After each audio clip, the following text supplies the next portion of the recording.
Good evening, everyone. I'm so honored to be here. Leslie and I never met in person, but our poetry bumped up against each other. I was a lover of her poems, and as any poet will tell you, that's how you really get to know someone's internal workings, is through poems or their inner thoughts. And I was blessed in that Leslie selected one of my poems in 2019 to win second place in a poetry contest.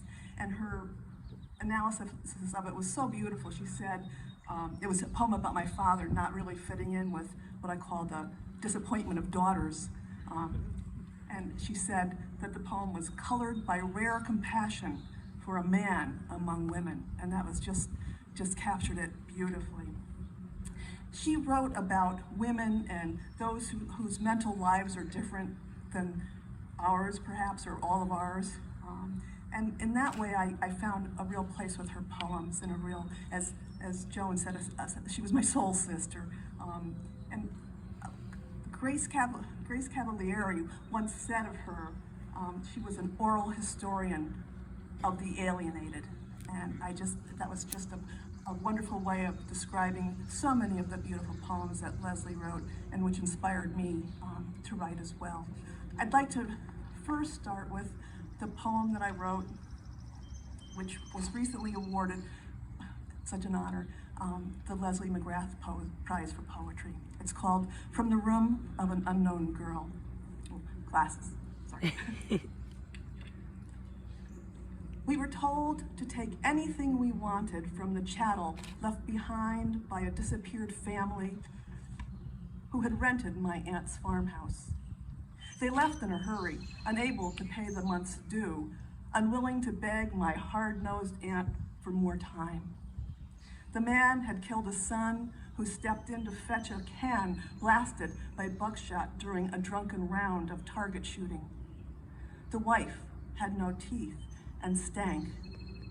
Good riddance was Aunt Flo's assessment. But I felt sorry for them, especially the girl whose tiny bedroom reeked of wet plaster, water-yellowed wallpaper filleted like skin. A tattered quilt of calico yo-yos promised pitiable warmth to the room. But there, atop a listing chest of drawers, I saw my prize, a cheap snow globe filled with water and wonder.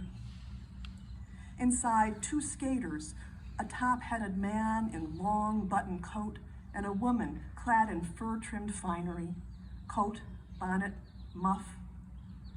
Shaken, the globe filled with a whirling squall from which the skaters slowly emerged, the man's sure hand still guiding his companion through a circle of frosted eternity.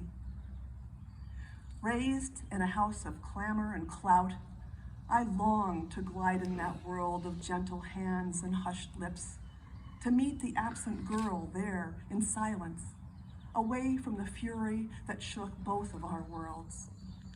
I took the snow globe with me and coddled its fragilities for years, until I forgot how. And the poem of Leslie's that I selected, my favorite of her poems, talk about wishing I could have this person as my friend, is called Buoyancy.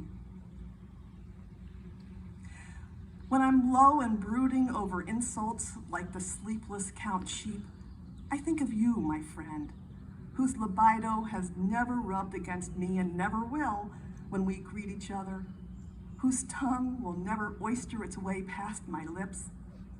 For every hour we've kept company over our kettle of unsavories, stirring and schmoozing and stirring, there have been 3 more of sober truth-telling. Joy in your company. Your trim hips wrapped in my faux fur bathrobe, your star turn in a towel turban and my Swiss night cream, your prompt replies to weepy texts, your rage at anyone who's done me wrong, your broad, soft shoulder buoying us like smooth music, like Sarah Vaughan cooing in a white feather boa. That kind of lightness. Thank you. Margaret. Woo.